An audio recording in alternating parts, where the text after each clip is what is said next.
Hola. En este video iniciamos el último capítulo de nuestra serie de estudio versículo a versículo del Apocalipsis o Revelaciones. Te invitamos a ver los demás videos de esta serie para que puedas tener un conocimiento más profundo de lo que ha de suceder en los últimos tiempos. Comenzamos a leer el versículo 1 del capítulo 22 que dice así. Después me mostró un río limpio, de agua de vida, resplandeciente como cristal, que fluía del trono de Dios y del Cordero. Reflexión sobre Apocalipsis 22, la Nueva Jerusalén y su relación con el Edén. En este capítulo, el apóstol Juan, inspirado por el Espíritu Santo, revela la culminación del reino de Dios, la Nueva Jerusalén. Para contextualizar, recordemos que en Génesis, Dios habitaba con Adán y Eva en el jardín del Edén, un espacio diseñado para la comunión perfecta entre la humanidad y su Creador. Sin embargo, la Nueva Jerusalén descrita en Apocalipsis 22 superará al Edén en un aspecto trascendental. Dios mismo morará permanentemente allí, y su gloria iluminará eternamente este nuevo reino.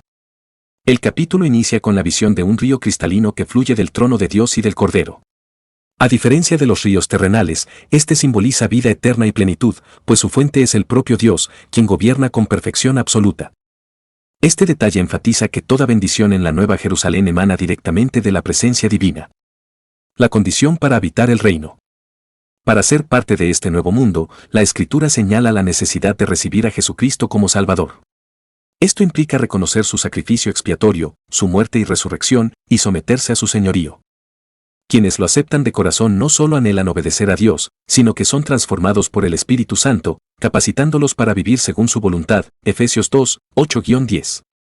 8. Porque por gracia sois salvos por medio de la fe, y esto no de vosotros, pues es don de Dios. 9. No por obras, para que nadie se gloríe. 10. Porque somos hechura suya, creados en Cristo Jesús para buenas obras, las cuales Dios preparó de antemano para que anduviésemos en ellas. Así, el acceso al río de agua de vida no es mérito humano, sino gracia divina mediante la fe en Jesús. Nota sobre la Trinidad. En este capítulo aprenderemos cómo Dios Padre, Dios Hijo y el Espíritu Santo son la Trinidad, y cómo es que están unidos, pero cada uno tiene su propia personalidad y que no son lo mismo a pesar de que los tres son Dios. Un aspecto clave aquí es la distinción dentro de la unidad divina. El Padre, el Hijo, Cordero y el Espíritu Santo conforman la Trinidad. Aunque son tres personas con roles distintos, comparten una misma esencia y propósito. Por ejemplo, el trono pertenece tanto al Padre como al Cordero, lo vemos en verso 3 de Apocalipsis 22, y el Espíritu interviene en la invitación final a la salvación, lo vemos en el verso 17 de Apocalipsis 22. Conclusión de este versículo es: mientras el Edén representaba un paraíso perdido por el pecado, la Nueva Jerusalén es la restauración definitiva. Ya no habrá separación entre Dios y la humanidad, su luz, su vida y su gobierno perfecto serán nuestra realidad eterna. Pasemos a Apocalipsis 22 verso 2 que dice así. En medio de la calle de la ciudad, y a uno y a otro lado del río, estaba el árbol de la vida, que produce 12 frutos, dando cada mes su fruto, y las hojas del árbol eran para la sanidad de las naciones. Al analizar este versículo, podemos notar que la Nueva Jerusalén será muy diferente al jardín del Edén. Por ejemplo, en el Edén había 4 ríos, mientras que en la Nueva Jerusalén solo habrá un río. Otro cambio significativo es la presencia de los árboles. En el Edén existían 2 árboles de gran importancia, el árbol de la vida y el árbol del conocimiento del bien y del mal, pero en la Nueva Jerusalén solo estará el árbol de la vida. Un detalle interesante que encontramos en el versículo 2 es que este árbol de la vida estará plantado a ambos lados del río de agua viva, el cual fluye directamente del trono de Dios y del Cordero.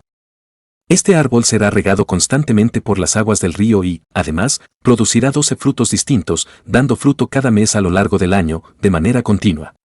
Aquí se menciona el número 12, un número simbólico del reino de Dios, el cual podemos asociar con el pueblo de Israel.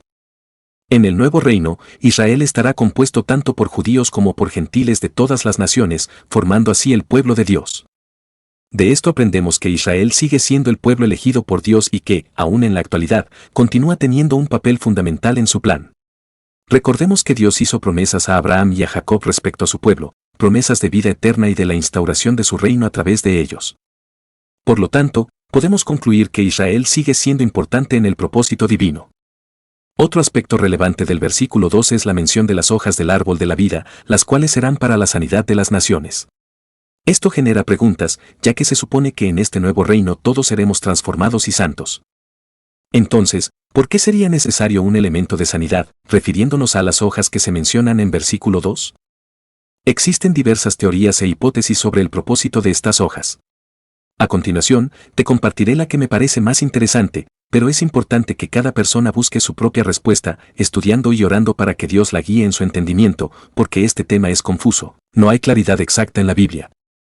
Mi hipótesis es la siguiente. Sabemos que en el futuro ocurrirá el arrebatamiento de la iglesia, como se menciona en 1 Tesalonicenses 4, 16-17. 16. Porque el Señor mismo con voz de mando, con voz de arcángel, y con trompeta de Dios, descenderá del cielo, y los muertos en Cristo resucitarán primero. 17. Luego nosotros, los que vivamos, los que hayamos quedado, seremos arrebatados juntamente con ellos en las nubes para recibir al Señor en el aire, y así estaremos siempre con el Señor. También podemos encontrarlo en 1 Corintios capítulo 15 del versículo 51 al 52. 51. He aquí, os digo un misterio, no todos dormiremos, pero todos seremos transformados. 52. En un momento, en un abrir y cerrar de ojos, al sonar la trompeta final, porque se tocará la trompeta, y los muertos serán resucitados incorruptibles, y nosotros seremos transformados. O Mateo 24 del versículo 40 al 42 entre otros. Leamos. 40. Entonces estarán dos en el campo, uno será tomado y el otro será dejado. 41. Dos mujeres estarán moliendo en un molino, una será tomada y la otra será dejada. 42. Velad pues, porque no sabéis a qué hora ha de venir vuestro Señor. Los versículos que hablan sobre el rapto o arrebatamiento nos enseñan que tanto los muertos como los vivos serán llevados ante la presencia de Cristo Jesús y Dios. Durante este evento, se producirá un cambio celestial en los cuerpos, que serán transformados para poder estar en los cielos y en presencia de Dios Padre y del Cordero. Por tanto, aquellos que seamos redimidos y seamos parte del rapto o arrebatamiento tendrán cuerpos similares a los de los ángeles, es decir, no conocerán corrupción. Esto sucederá porque hemos aceptado a Cristo Jesús en vida antes del arrebatamiento y la ira de Dios. Así, nosotros seremos salvos y recibiremos cuerpos celestiales. En cuanto a las personas que acepten a Cristo Jesús durante el derramamiento de la ira de Dios, la Biblia no menciona que sus cuerpos serán transformados o serán celestiales.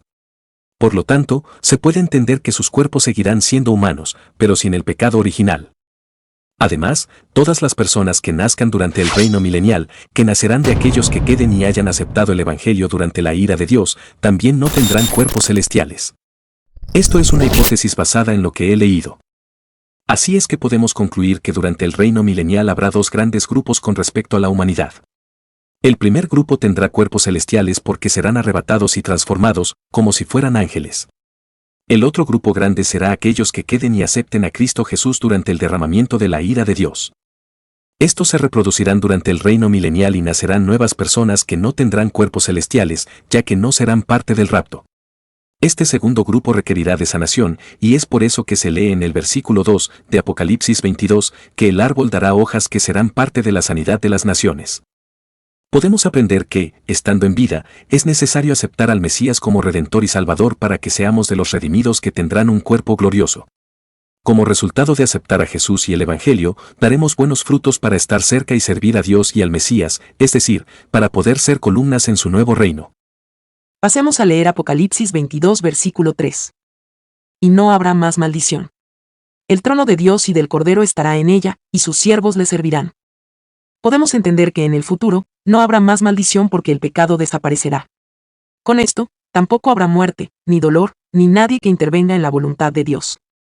Todo estará en perfecta armonía con la voluntad del Padre, del Hijo y del Espíritu Santo, trabajando juntos. Además, es fundamental destacar que no habrá más maldad. Esto será posible porque Dios, junto con su trono, se habrá establecido en la tierra, específicamente en la Nueva Jerusalén. Desde allí, Él gobernará y estará a cargo de todo, como se mencionó anteriormente. En este estado, solo existirán bendiciones, y los creyentes le servirán de acuerdo con lo que Él ordene o requiera. Leamos Apocalipsis 22 versículo 4.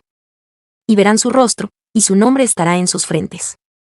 Analizando, sabemos que Dios y el Cordero serán nuestro Dios y nosotros seremos su pueblo, porque habremos sido redimidos por Jesús, por su sangre para salvación para poder estar en su reino.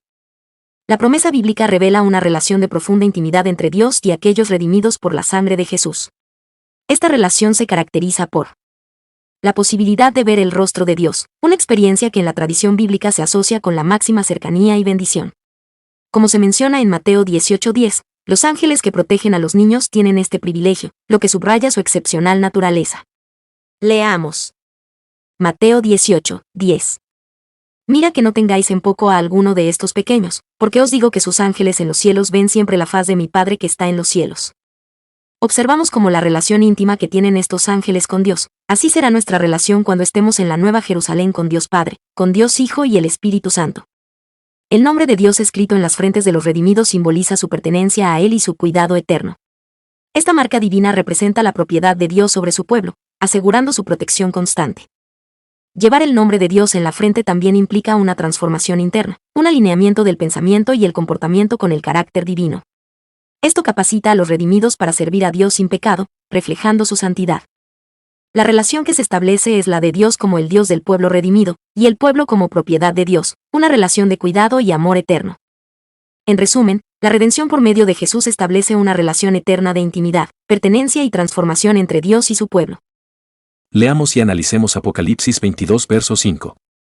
Y allí no habrá más noche, y no tendrá necesidad de luz de lámpara ni de luz del sol, porque Dios el Señor los alumbrará, y reinarán para siempre jamás. Fin de las tinieblas espirituales. La noche, asociada bíblicamente con la ignorancia, el pecado y el temor lo podemos leer en Juan 3, 19-20, leamos. Y esta es la condenación, que la luz vino al mundo, pero los hombres amaron más las tinieblas que la luz, porque sus obras eran malas. Observamos en este verso que habiendo oscuridad, existe lo que es la maldad, las tinieblas, por tanto podemos decir que al estar siempre alumbrado reino, la Nueva Jerusalén y el mundo por la presencia de Dios desaparecerá cualquier indicio de maldad. Al no existir oscuridad, no habrá lugar para lo oculto, el engaño o las tentaciones que hoy fomentan el pecado.